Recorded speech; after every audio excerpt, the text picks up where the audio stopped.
Assalamualaikum warahmatullahi wabarakatuh. Alhamdulillahilladzi arsala rasulahu bil huda wa dinil haqq liyuzhirahu 'ala dini kullih wa kafa billahi syahida. Asyhadu an la ilaha illallah wa asyhadu anna Muhammadan 'abduhu wa rasuluh la nabiyya wa la rasula ba'dah. Arsalahu bil huda wa dinil haqq liyuzhirahu 'ala dini kullih wa kafa billahi syahida. Allahumma shalli ala Muhammadin wa ala alihi wa sahbihi ajmain. Qala Allah ta'ala fi kitabil karim, a'udzu billahi minasyaitonir rajim. Ya ayyuhalladzina amanu taqullaha haqqa tuqatih wa la tamutunna illa wa antum muslimun. Fa in astaqal hadis kitabullah wa khairal hadi Muhammadin sallallahu alaihi wasallam wa syarrul umuri muhdatsatuha wa kullu muhdatsatin bid'ah wa kullu bid'atin dhalalah amma ba'd. Alhamdulillah pada siang agak mendung kita dipertemukan Allah di rumah Allah Masjid At-Tauhid yang sudah dihibahkan atau diwakafkan kepada Muhammadiyah. Mudah-mudahan ini sebagai amal jariah Bapak Haji Kamsi untuk di akhirat kelak. Dan kepada kalau yang mewakafkan namanya wakif ya, wakif. Yang menerima wakaf namanya nazir. Kepada nazir supaya menggunakan masjid ini semaksimal mungkin. Jangan sampai masjid ini seperti gereja, hanya seminggu sekali aktif, setiap harinya kosong melompong, jangan sampai. Jadi hariannya itu juga harus diisi. Bahkan kalau bisa program Muhammadiyah ini diperpadat ya. Ada manasik haji, ada baitul mal, atau fundraising ya. Bagaimana cara mencari dana untuk kegiatan-kegiatan umat Islam. Juga jemput bola zakat atau menggunakan aplikasi HP sehingga sejak bangun tidur orang sudah langsung bisa berzakat. Bangun tidur jenggelek itu bahasa Tegal ya, artinya bangun tidur itu ya, oh saya belum zakat, langsung dia buka aplikasi kirim zakat ke PCM. Oh Kadis. Oh iya. Jadi dengan cara aplikasi, sehingga nggak usah datang jauh-jauh ya. Gimana sih kantornya PCM? Oh saya mau zakat nih. Jadi sudah langsung buka di aplikasi. Dan itu sudah dijalankan oleh dompet du'afa. Jadi dompet du'afa itu sudah menjalankan program itu. Ya zakat. Namanya MPZ itu mitra pengelola zakat. Ya semacam itulah ya. Mitra pengelola zakat. Jadi orang mau berzakat itu tidak usah lama-lama ngitungnya, karena di aplikasi itu juga sudah tersedia bagaimana cara menghitung zakat dengan cepat. Misalnya punya kebun sawit 5 hektar, perkiraannya berapa? Punya kebun kopi 5 hektar, cara menghitungnya berapa? Terus berapa utang, berapa kekayaan, berapa emas, total jenderal berapa, zakatnya berapa? Jadi sudah langsung bisa cara menghitung zakat itu sudah cepat. Nah itu artinya saya mengingatkan kepada PCM Bekandis ya Pak ya, Bekandis, supaya masjid yang seindah dan sebagus ini jangan hanya rame seminggu sekali seperti gereja, tapi sampaikan Pak Ridwan pada pimpinannya supaya masjid ini padat isinya ya. Pada siang hari ini saya masih melanjutkan kajian himpunan putusan tarjih ya yang sudah menjadi bahan kajian kita masih tentang keimanan. Bulan yang lalu kita sudah sampai kepada hadis yang diriwayatkan oleh Imam Tirmidzi, umat Rasulullah terpecah menjadi 73 golongan. 73 golongan. Semuanya ke neraka kecuali satu, yaitu ma ana alaihi wa ashabi. Ma ana alaihi wa ashabi. Mereka yang mengikuti jejakku, di sini adalah Nabi Muhammad SAW dan sahabat-sahabatku. Jadi siapa saja orangnya, dari manapun dia golongannya, kalau dia mengikuti jejak Nabi dan para sahabat, maka dia adalah ahlu sunnah ya. Dan itu yang selamat. Golongan yang selamat dalam bahasa Arab, golongan yang selamat adalah al-firqatun najiyah ya, firqatun najiyah. Hadis riwayat Imam Tirmidzi ya. Jadi bahwa umat Muhammad akan terpecah menjadi 73 aliran, yang satu ke surga, yang lainnya ke neraka. Itu bukan kata ustadz, bukan kata manusia, bukan, tapi sabda Rasulullah SAW dalam hadis yang diriwayatkan oleh Imam Tirmidzi. Kita lanjutkan. Bismillahirrahmanirrahim. Dzalikumullahu rabbukum la ilaha illa huwa khaliqu kulli syai'in fa'buduhu wa huwa ala kulli syai'in wakil. Al-An'am 102. Al-An'am itu surat ternak ya. Tapi bukan termul ya, ini bukan termul. Ternak betulan ya. Bukan ternaknya Mulyono, bukan. Al-An'am 102, Allah berfirman, Dzalikumullah, itulah Allah. Itulah Allah. Rabbukum, Rabb kamu. Pencipta dan pengatur kamu. Pencipta dan pengatur ya, kamu. La ilaha illahu, tidak ada ilah, tidak ada Tuhan yang berhak disembah kecuali Dia. La ilaha illahu. Khaliqu kulli syai', yang telah menciptakan segala sesuatu. Ya, menciptakan langit, bumi, menciptakan hujan, menciptakan penyakit, gempa bumi, segala macam. Fa'budu, maka beribadahlah, sembahlah Dia, beribadahlah kepada Dia, Allah Subhanahu wa taala. Wa huwa ala kulli syai'in wakil, dan Dialah yang mengurusi segala sesuatu. Ya. Dialah yang mengurusi segala sesuatu. Ya. Yang mengurus semut di dalam lubangnya, lubang keramik ini, misalnya ada nut yang bolong ini, nut yang bolong, maka nanti semut masuk. Kemudian mereka gotong royong untuk menguras pasir yang ada di bawah, dikuras, dikeluarin ke atas, ya, sehingga pasirnya, tahu-tahu kita bangun pagi, loh kok ada pasir, dari mana pasir ini? Nah, itu hasil galian semut.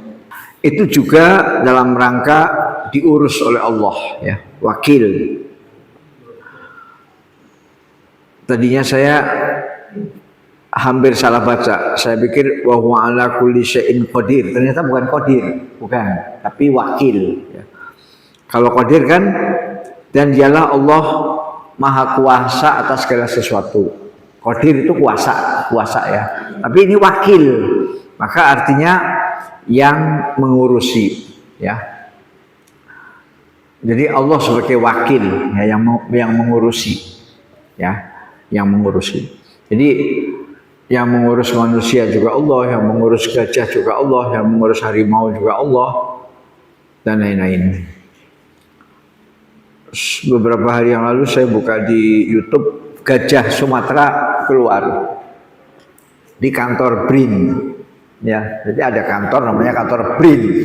BRIN itu kan Badan Riset ya, Badan Riset Nasional. Jadi itu di Sumatera Barat ternyata. Saya pikir di Suwoh, Suwoh atau di Lampung, ternyata bukan di Suwoh, tapi di Sumbar, Sumatera Barat. Jadi ini kantor. Jadi ketika pegawainya itu melihat dari jendela, ada harimau. Jadi harimaunya itu ada di sekitar kantor, ada ke belakang itu ya. Nah itu semuanya juga yang mengurusi Allah Subhanahu Wa Taala. Maka harus banyak berzikir ya kalau tinggal di hutan seperti itu. Hutan yang memang hutan Bukit Barisan kan Pak, Bukit Barisan yang memang di situ terkenal masih banyak harimau Sumatera. Memang namanya Sumatranensis ya. Jadi memang beda harimau Sumatera dengan harimau Afrika beda. Bedanya di mana? Nah, mungkin nggak di sini dijelaskan karena ini bukan kuliah biologi ya. Ini pengajian. Tapi yang jelas itu diurus oleh Allah Subhanahu Wa Taala.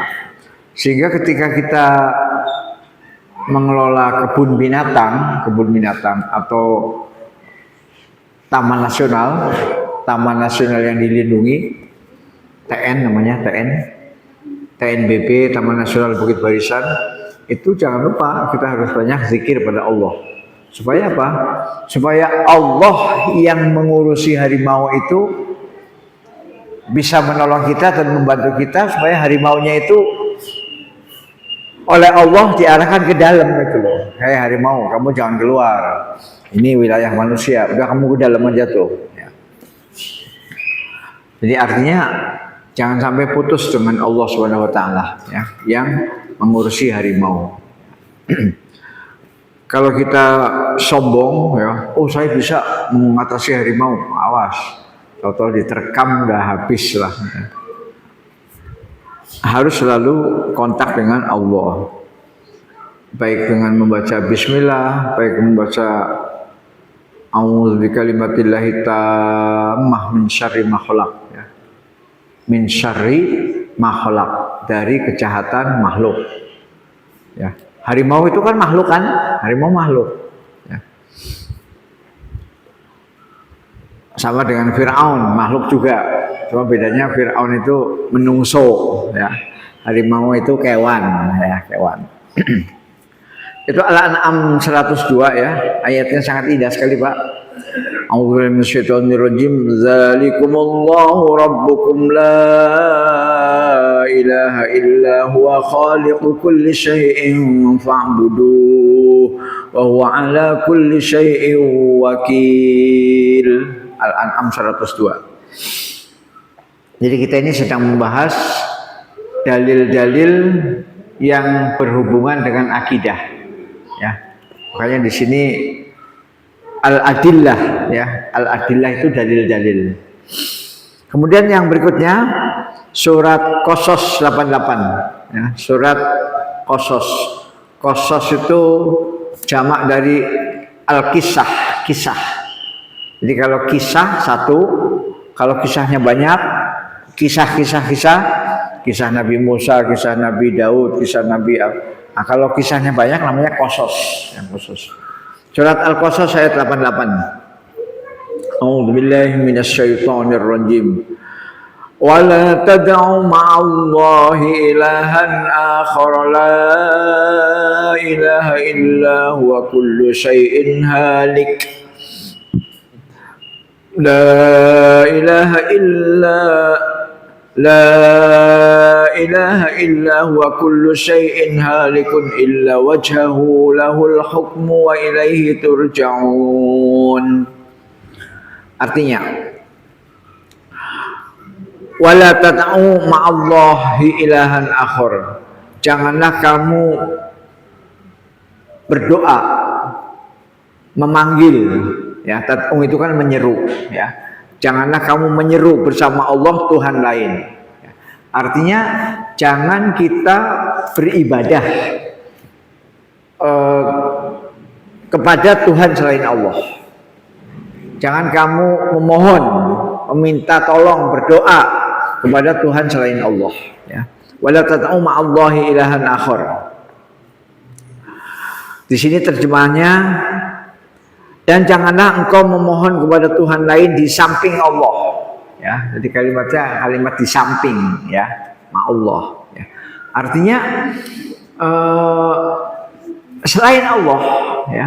Jadi artinya kita tidak boleh berdoa, memohon, beribadah kepada Tuhan selain Allah, ya. Selain Allah nggak boleh. La ilaha illa huwa, tidak ada yang berhak disembah kecuali Dia, ya, Dia. Kullu syai'in halikun illa wajhah. Kullu syai'in, segala sesuatu, ya, segala sesuatu halik, akan binasa, ya. Akan punah, akan rusak. Halikun, binasa, rusak, punah, fana. Illa wajhah, kecuali wajah Allah. Wajah Allah saja yang tidak akan binasa, tidak akan rusak. Lahul hukmu, hak Allah untuk membuat hukum, ya. Jadi membuat hukum adalah hak Allah. Jadi hak Allah lah yang mengatakan bahwa babi haram, minuman keras haram, darah haram, ya. Yang berhak mengatakan haram itu hanya Allah, ya. Nah, dan yang haram lebih sedikit jumlahnya, ya. Jadi itulah kemurahan Allah Subhanahu wa taala. Makanya yang halal nggak disebutkan, harus disebutkan. Kalau yang disebutkan yang halal banyak sekali. Kopi Sungkono halal, kopi Nurdin halal, kopi Kamsi, itu kan banyak sekali. Kalau yang halal difirmankan Allah, firmannya bisa tebel. Karena apa? Karena yang halal itu banyak. Es teh halal, Thai tea halal, banyak sekali. Maka kesempurnaan dan maha cerdasnya Allah, kesempurnaan Allah dan maha cerdasnya Allah, Allah hanya menyebut yang diharamkan. Allah hanya menyebut yang diharamkan. Sehingga kita tidak usah tanya-tanya, Pak, es dugan halal nggak ya? Nggak usah nanya. Wong tidak dilarang kok es dugan itu. Yang dilarang itu adalah darah babi, kemudian bangkai, kemudian ada beberapa lagi, ya. Jumlahnya nggak banyak yang diharamkan.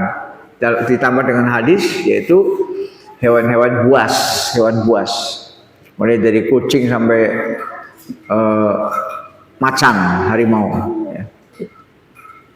Jadi minuman jelas, minuman keras, beralkohol, minum darah, daging babi, ya. Jadi inilah kemurahan Allah. Ternyata jumlah barang yang halal jauh lebih banyak daripada yang haram. Yang haram sedikit, ya. Sehingga hanya orang-orang yang tidak punya akal, orang-orang yang dungu, yang mengatakan, waduh, Islam kok gimana sih? Ini nggak boleh, ini nggak boleh, ini nggak boleh, ini nggak boleh. Yang nggak boleh itu sedikit, ya. Darah nggak boleh karena kotor, ya, kotor. Babi nggak boleh karena perilakunya jorok. Kemudian minuman keras nggak boleh karena menghilangkan akal. Akalnya hilang, Mbak.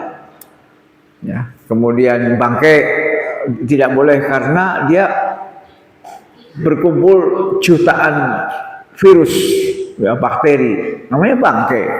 Ya. Belum lagi lalat, belum lagi belatung, ya.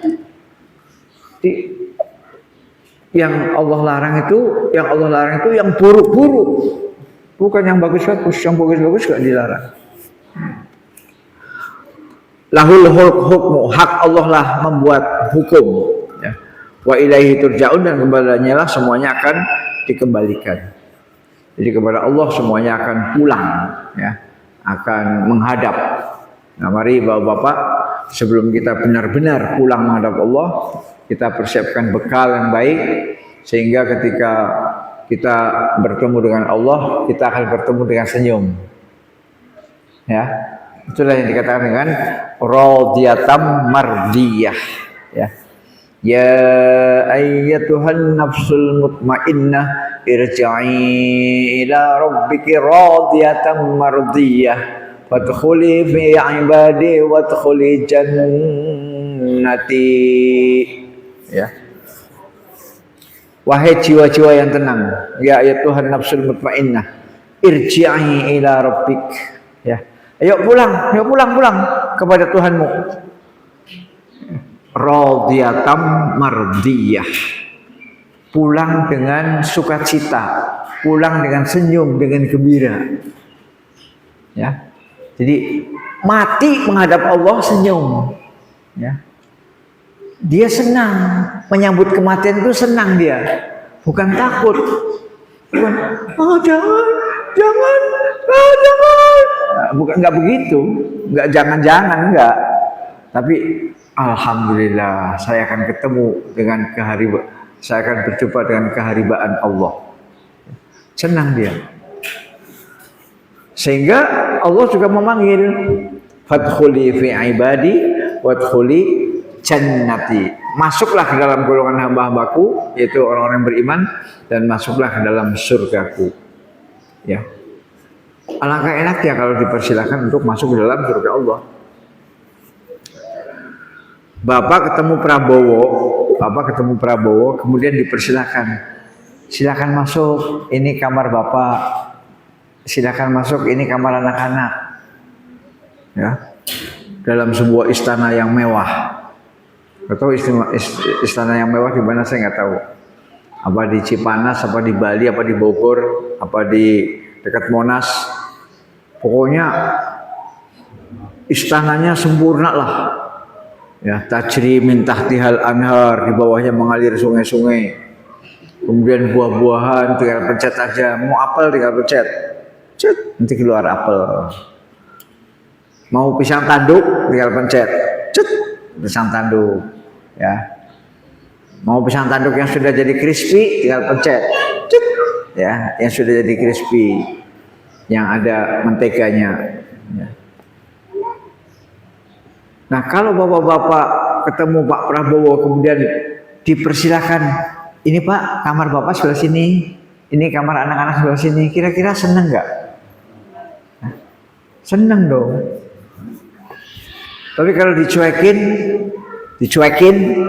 apalagi kita berharap tamu kok nggak mulih-mulih, mau saya usir aja lah, saya panggil Pak RT supaya tamu ini pergi ya. Wah, langkah hinanya ya. Tamu mau diusir, mau dipanggilkan Pak RT. Nah, tapi kalau Bapak tidak boleh pulang, harus nginep di sini. Sudah saya sediakan kamarnya 5. Ini kamar anak-anak, ini kamar orang tua. Di situ ruang makannya, di situ tempat istirahat, di situ tempat santai. Sudah disiapkan. Nah, kita dipersiapkan seperti itu oleh Prabowo, senangnya bukan main. Nah, ini yang mempersiapkan Allah. Fadkhuli fi ibadi wadkhuli jannati. Ya. Bagaimana kita senang menghadapi kematian. Menghadapi kematian itu senang. Bukan ngeri, takut, mau lari, jangan. Tapi senang. Karena kalimatnya jelas, radhiyatam mardiyah. Radhiyah, jadi artinya senang, ceria. Mati itu ceria, jangan mati itu kayak, kok mati sekarang sih, enggak begitu. Tapi gembira, siap. Saya memang udah lama menunggu panggilan Allah, nah, gitu. Dan janganlah engkau memohon, berdoa kepada Tuhan yang lain di samping Allah, ya, maksudnya selain Allah. Sebab tidak ada Tuhan yang wajib disembah kecuali Allah. Segala sesuatu akan binasa kecuali Dia. Jadi ini nanti ayat ini jangan disalahpahami. Kalau segala sesuatu akan binasa kecuali Allah, oh berarti nanti binasa semua. Hanya Allah sendiri. surga hancur, neraka hancur, manusia hancur, udah tinggal Allah sendiri. Ya nggak begitu. Nah itu nanti pemahamannya salah. Jadi ada makhluk-makhluk ciptaan Allah yang oleh Allah sendiri diniatkan atau disengaja untuk kekal, yaitu surga dan neraka. Di surga dan neraka itu makhluk, bukan Tuhan, bukan makhluk, tapi dikehendaki Allah kekal. Jadi surga dan neraka itu kekal. Nah demikian juga penghuninya kekal. Penghuninya siapa? Surga adalah orang beriman, orang bertauhid. Neraka adalah orang-orang musyrik, orang-orang kafir. Ya. Kekal. Ya. Kalau penghuni neraka, penghuni surga nggak kekal, kita enak. Masuk ke neraka langsung mati jadi arang, selesai, titik. Habis. Itu ternyata tidak jadi arang kemudian tamat, selesai. Enggak. Setelah badan, naudzubillah min dzalik, setelah badan gosong kemudian disegarkan kembali oleh Allah, diazab lagi. Kulitnya yang gosong, yang kebakar disegarkan kembali, disiksa lagi. Terus berulang. Ya. Ada dalam surat An-Nisa itu, ya. Di kulitnya diganti dengan kulit yang baru. Jadi kulit yang sudah gosong, kulit yang sudah melepuh, kulit yang sudah terbakar diganti dengan kulit baru. Ya artinya itu kekal. Jadi kullu syai'in halikun illa wajhah, segala sesuatu akan binasa kecuali wajah Allah, yaitu ada makhluk-makhluk tertentu yang tidak binasa. Artinya ada makhluk-makhluk tertentu yang kekal. Tapi itu dikehendaki oleh Allah. Nah, itu Qasas 88, Pak. Kemudian satu lagi pada siang hari ini kita ngaji nggak usah banyak-banyak, Pak ya. 3 ayat cukup. Surat Qaf. Surat Qaf ayat 6 sampai ayat 11. Surat Qaf. A'udzubillahi minasyaitonir rajim.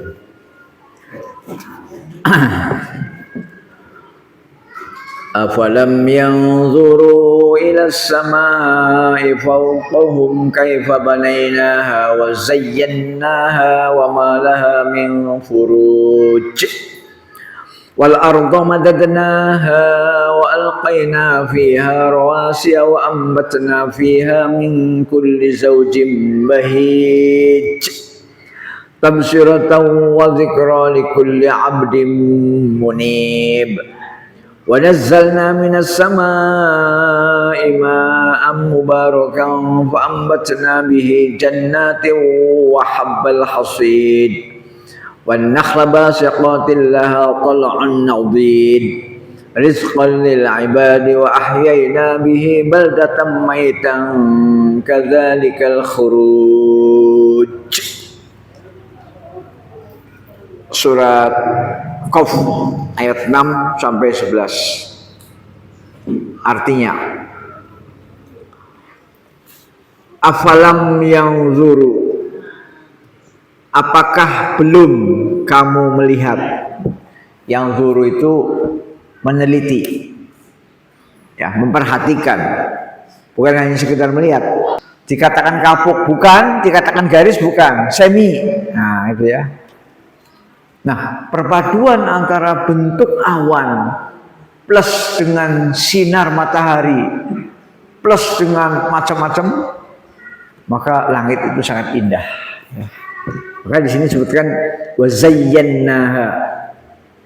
Tidakkah mereka memperhatikan langit yang ada di atasnya? Bagaimana aku membangunnya dan menghiasinya dengan tiada retak. Jadi dihiasi oleh Allah Subhanahu wa taala dan juga kondisinya tidak retak. Itulah keindahan langit. Kalau bapak-bapak jadi seniman, pasti senang moto-moto langit, Pak. Pasti senang. Terutama moto pas matahari terbenam, ya. Terutama bapak-bapak yang punya loteng, Pak ya, yang punya loteng, coba deh. Setiap hari moto langit yang ada mataharinya yang baru terbenam. yaitu di saat azan maghrib. Jadi pada saat di masjid itu azan, Allahu Akbar, Allahu Akbar. Nah, Bapak naik loteng, foto. Nah, nanti besoknya lagi, Allahu Akbar, Allahu Akbar. Bapak naik loteng, foto lagi. Nah, misalnya Bapak dapat 500 foto ya, 500 foto. Itu beda-beda. Tidak akan pernah sama. Tidak akan pernah sama 500 foto yang dijepret pada 500 hari.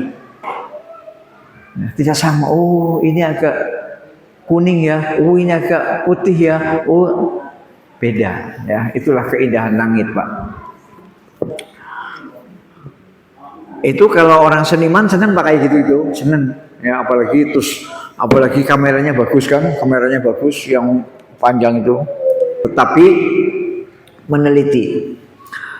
Belumkah kamu meneliti ilas sama kepada langit? Ya. Jadi kita ini disuruh meneliti, Pak. Yang diteliti itu nggak tanggung-tanggung. Langit ilas sama fauqahum yang ada di atas kamu. Kaifa banainaha. Bagaimana langit itu dibangun? Ya. Jadi kita disuruh merenung, Bapak-bapak, Ibu-ibu, merenung tentang bagaimana Allah membangun langit. Ya.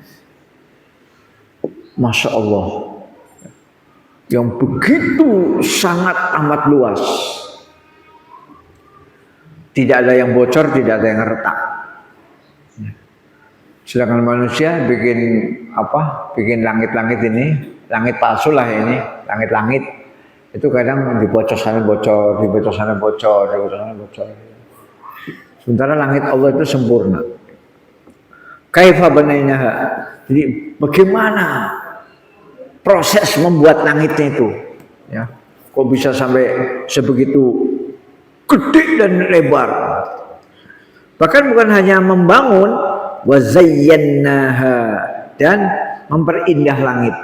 Jadi langit itu indah, Pak. Malam gelap diperindah dengan bintang dan rembulan. Ya, rembulan, bulan sabit, bulan purnama. Siang ada dua. Langit yang polos namanya langit biru. Ya, langit biru.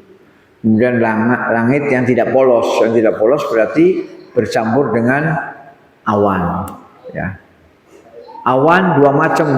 Ada awan putih, ada awan hitam. Ya. Awan hitam biasanya sejuk disertai angin. Ya, tanda-tanda mau hujan. Sedangkan awan putih masih lama hujannya, masih lama. Kemudian pas matahari terbit dan pas matahari terbenam itu lain lagi, ya. Warna langitnya berubah-ubah, mulai dari hitam kemudian menjadi ungu, ya, ungu. Habis ungu menjadi merah, habis merah menjadi oranye, habis oranye menjadi kuning, dan habis kuning menjadi putih. Ya, subhanallah. Ini warna langit itu bermacam-macam. Waktu sebelum terbit matahari dia hitam, kemudian abu-abu, kemudian ungu, habis ungu kemudian oranye, habis oranye kuning, habis kuning putih. Ya. Sama, matahari terbenam dengan matahari terbit sama, ya, sama. Tetapi yang tidak sama adalah susunan awannya, susunan. Jadi awan mega itu susunannya diatur Allah. Ada yang awan bentuknya seperti kapuk Pak ya, kapuk. Ada awan yang bentuknya seperti seret. Seperti apa sih? Ya pokoknya seperti garis lah. Seret. Ada awan yang bentuknya, nah itu langit. Wa malaha min furuj, tidak ada yang retak. Kemudian yang kedua, apa langit? Setelah yang kedua adalah bumi. wal ardo madadnaha wa alqaina fiha rawasiya. Dan bumi telah kubentangkan serta kuletakkan padanya gunung-gunung. Ya. Jadi bumi dibentangkan oleh Allah, bumi, kemudian dipasang gunung-gunung. Ada gunung Tanggamus, ada gunung Raja Basa, ada gunung Kerinci. Wa ambatna fiha min kulli zaujin bahij. Kemudian di samping ada gunung juga kutumbuhkan padanya segala jenis berjodoh yang serasi. Jadi ditumbuhkan berbagai macam tanaman-tanaman yang berjodoh-jodohan. Ya. Artinya kalau tanaman itu bunganya hanya jantan saja nggak berbuah, Pak. Tapi ada bunga jantan, ada bunga betina sehingga jadi buah, terjadinya pembuahan, berpasang-pasangan. Bapak kalau punya pohon salak, pohon alpukat, tapi yang hanya jantan, atau pepaya yang jantan saja, maka tidak ada buah, kembang terus ya, kembang terus. Jadi kalau ingin buah, maka harus sepasang, sejodoh. Ada pepaya jantan dan pepaya betina sehingga nanti terjadi pembuahan, jadilah buah pepaya. Demikian juga salak, demikian juga vanili, demikian juga kopi dan lain-lain. Ya, kopi juga sama, ya, kopi. Jadi mungkin bapak-bapak pernah bertanya, Pak, dalam hati, kenapa ya di dalam Al-Quran Allah berfirman tentang langit? Untuk apa kira-kira? Allah berfirman tentang bumi, ada gunungnya lagi, ada gunungnya, kemudian ada tanam-tanaman yang berpasang-pasangan. Ya, ini kalau mau disebutkan satu persatu, luas sekali tanaman, Pak. Mulai dari sawit, kopi, kakao, sampai rumput gajah. Ya, rumput gajah itu penting, Pak, untuk makanan sapi. Ya, rumput gajah supaya sapinya cepat gemuk, dikasih rumput gajah. Kulli zaujin bahij, ya. Zauj itu artinya pasangan, ya, pasangan. Itu bumi, kutumbuhkan padanya segala jenis berjodoh yang serasi. Ya. Berjodoh itu artinya ya jodoh, ya. Jadi artinya tanaman itu harus jantan dan betina bunganya, sehingga terjadi penyerbukan atau pembuahan dan jadilah buah. Ya. Tabsyiratan wa dzikra likulli 'abdin munib. Semuanya itu menjadi ibarat dan peringatan bagi tiap-tiap hamba yang mau kembali kepada Allah. Jadi ternyata, Pak, di sini disinilah misi Allah menciptakan langit dan bumi. Ya. Supaya apa? Supaya mengambil pelajaran, mengambil peringatan bagi setiap hamba-hamba yang mau kembali, yang mau bertobat. Jadi kalau bapak-bapak ingin bertobat, maka salah satunya yaitu dengan memperhatikan alam semesta. Bahwa langit yang begitu besar nanti akan hancur. Apalagi kita dibandingkan langit, Pak, seperti debu, Pak, kecil sekali.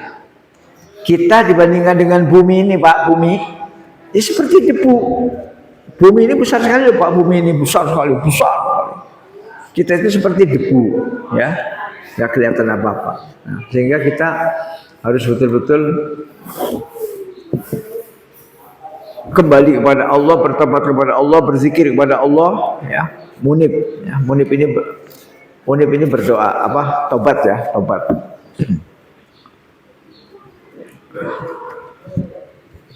Tabsyiratan wa dzikra, ya. Jadi sebagai ibarat, ya, ibarat itu ibroh, ya, ibroh, pelajaran. Wa dzikra dan peringatan. Jadi dengan kita melihat langit dan melihat bumi beserta seluruh isinya, maka di situ ada ibroh dan ada pelajaran. Ada pelajaran. Bagi siapa? Bagi orang-orang atau bagi setiap hamba Allah yang munib, yang mau kembali, mau taubat kepada Allah. Nah, itu yang kedua. Pertama langit, kedua bumi. Yang ketiga di antara langit dan bumi. Apa itu di antara langit dan bumi? Yaitu hujan. Ya, hujan itu kan di awang-awang, Pak, di awang-awang.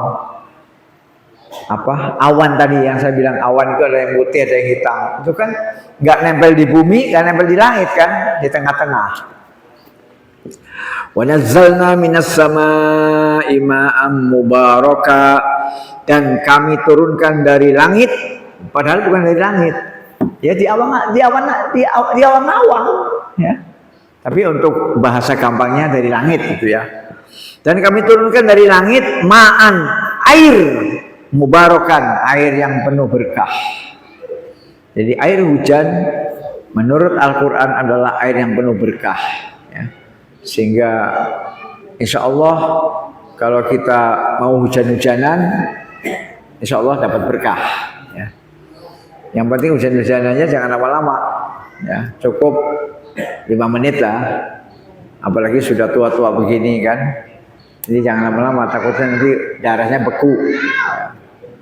Dikit lagi Pak ya, dikit lagi kita tutup. Jadi air yang Allah turunkan adalah ma'an mubaraka, air yang penuh dengan berkah ya. Fa'ambatna bihi jannati wa habbal hasid. Dengan perantaran air itu maka Allah menumbuhkan di bumi yaitu kebun-kebun dan biji-biji yang dipanen. Ya, kebun itu macam-macam ya. Dan biji-biji yang dipanen, biji-biji yang dipanen mulai dari padi sampai dengan sorghum, apa namanya, gandum ya, biji-biji yang dipanen, termasuk panen kacang tanah, kedelai, jagung, itu semuanya adalah biji-biji ya, biji-biji. Jadi di sini lengkap sekali Pak disebutkan oleh Allah ya. Biji, kalau biji orang Indonesia tidak usah kaget, bahasa Inggrisnya itu adalah cerealia. Cerealia itu biji-bijian. Ya, jadi cerealia itu biji-bijian mulai dari padi, ya beras, padi, kemudian gandum, sorghum, kemudian yang legum, kacang-kacangan. Ya. Di Arab juga ada, di Arab. Apa cukup? Masih belum. Wan nakhla basiqatil lahatul unadid, dan begitu juga pohon kurma yang tinggi bermayang yang tersusun. Ya, kurma. Kurma yang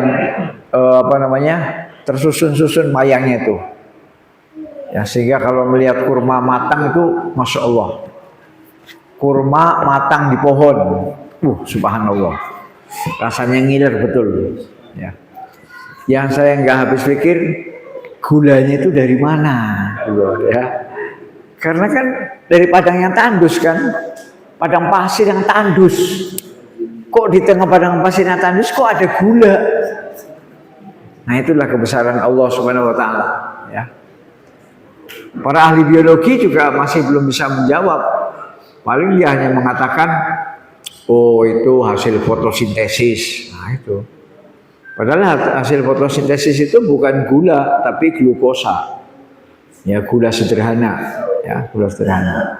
Nah, kemudian glukosa itu kemudian dirubah dengan sistem biologi, jadilah gula pasir atau gula yang manis. Ya. Subhanallah. Dan konon kabarnya manisnya kurma itu tidak berbahaya untuk penyakit diabetes. Karena memang manisnya kurma itu bukan manisnya seperti gula pasir, bukan. Tapi dia adalah gula sederhana, yaitu glukosa. Glukosa dan fruktosa. Jadi tidak cukup kebun-kebun dan biji-biji yang dipanen, tetapi ditambah dengan kurma yang tersusun-susun mayang, ya. Mayangnya tersusun. Untuk siapa?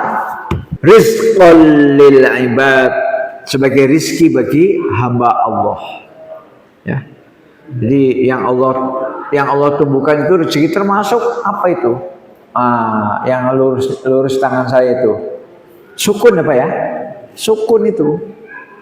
Walaupun bapak-bapak nggak doyan, oper ke saya Pak. Ya, sukun itu saya hobi banget. Sukun, enak Pak. Asal metiknya udah tua, ya. Tanda-tanda sukun tua itu gampang. Buahnya itu sudah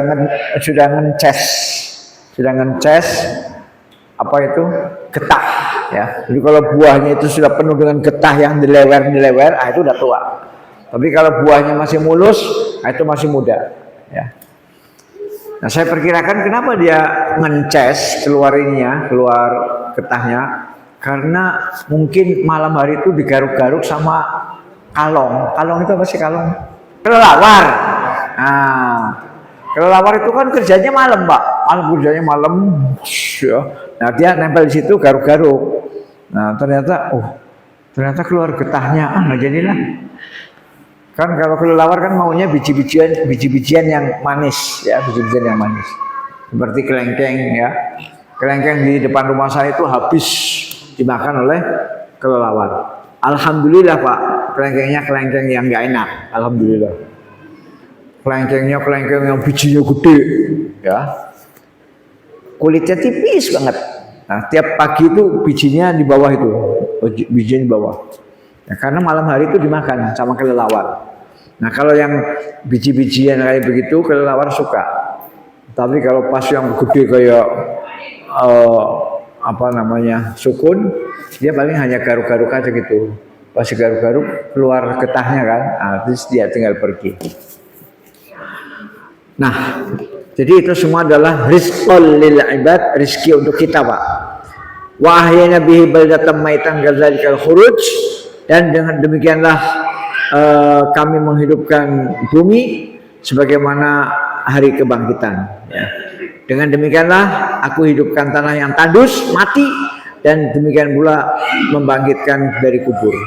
Jadi ketika kita memperhatikan tanah yang tadinya tandus, seperti di Arab Saudi tandus, kemudian dengan disiram, ternyata tumbuh tanaman, maka begitulah cara Allah menghidupkan kita setelah kita mati. Jadi setelah kita mati di alam kubur, di alam barzah, nanti kita dihidupkan kembali. Nah, cara menghidupkannya tidak beda jauh seperti tadi. Ya, seperti Allah menghidupkan bumi yang mati. Ya.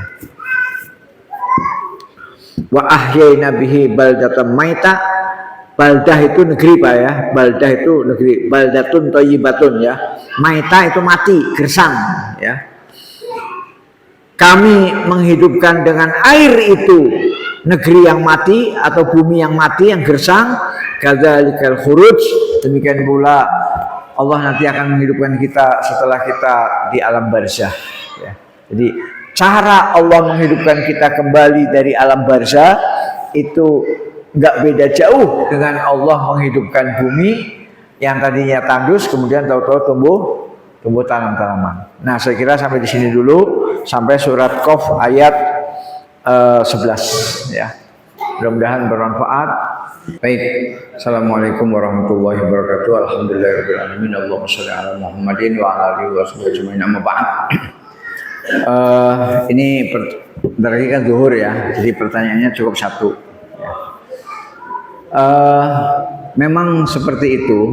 Kalau yang awalnya Bapak tadi bilang di atas langit ada langit, itu sebenarnya tidak ada kaitannya dengan pertanyaan, nggak ada. Karena apa? Karena itu metafora, ya metafora. Maksudnya apa? Kamu jangan sombong. Di atas kamu ada yang lebih pintar. Nurdin, kamu jangan sombong. Di atas kamu ada yang lebih pintar. Ya. Nabi Musa, jangan sombong. Di atas kamu ada yang lebih pintar. Itu maksudnya itu tadi. Di atas langit ada langit. Ya, kita nggak bahas itu. Nah, kemudian kalau menurut para ulama yang saya ketahui bahwa langit yang kita lihat ini, itu baru langit pertama. Namanya langit dunia, langit pertama. Nah, langit keduanya jelas gak kelihatan, ya, karena kan ketutup. Ini langit pertama, ini langit kedua, ketiga, keempat, kelima, keenam, ketujuh. Ya, jadi langit kedua dan seterusnya nggak kelihatan sama kita. Jadi yang kita lihat ini namanya langit dunia, langit pertama. Nah, itu fisik atau metafisik, wallahu a'lam. Ya, itulah masih goib, ya, masih goib. Ya. Karena apa? Batasnya aja nggak jelas. Jauhnya luar biasa, jauh. Ukurannya itu kalau kita lihat surat Al-Ma'arij ya, bahwa amal kita naik, amal kita dibawa naik ke langit itu dalam waktu berapa itu? Yang sehari kadarnya 5.000 tahun. Jadi sehari amal naik itu lamanya 5.000 tahun. 5.000 tahun baru nyampe ke langit. Ya. Jadi bapak-bapak bisa bayangkan jauhnya kayak apa? 5.000 tahun baru nyampe. 5.000 tahun perjalanan. Ya. Oleh karena itulah maka langit yang kita lihat ini adalah wallahu a'lam. Ya. Jadi itu termasuk hal yang semi gaib. Ya. Kenapa semi gaib? Karena kita tidak tahu batasnya. Mengukur jarak dari bumi ke matahari saja, bumi matahari mengukur jarak ini jauh banget, apalagi langit. Ya. Maka yang banyak meneliti tentang langit, terutama kawan-kawan kita dari ITB, Institut Teknologi Bandung, jurusan astronomi ya, astronomi, jurusan ilmu falak. Ya, itu mereka biasanya menghitung juga tentang Isra Mi'raj itu, jarak dari bumi ke langit ya. Kalau Isra kan dari Masjidil Haram ke Masjidil Aqsa kan, Isra. Mi'rajnya ke atas. Nah, itu yang sering membahas begitu adalah profesor dari ITB ya. Nah, karena saya bukan dari ITB, saya nggak berani ya, itu salah ya. Sehingga kalau ada yang muda-muda ini ketarik dengan sains, terutama sains yang berkaitan dengan antariksa, itu harus banyak-banyak buka di YouTube tentang narasi-narasi atau ceramah-ceramah dari profesor-profesor ahli astronomi dari ITB. Nah, nanti jelas, ternyata jaraknya jauh dari bumi ke bulan, dari bulan ke matahari, apalagi ke langit. Subhanallah, nggak bisa. Ya. Jadi saya kira untuk saya, karena saya bukan bidang astronomi, saya nggak berani menyampaikan, takut diketawain sama orang astronomi. Ya. Tapi kalau pertanian, saya berani bicara. Ya. Saya kira itu saja. Wabillahi taufiq wal hidayah. Assalamualaikum warahmatullahi wabarakatuh.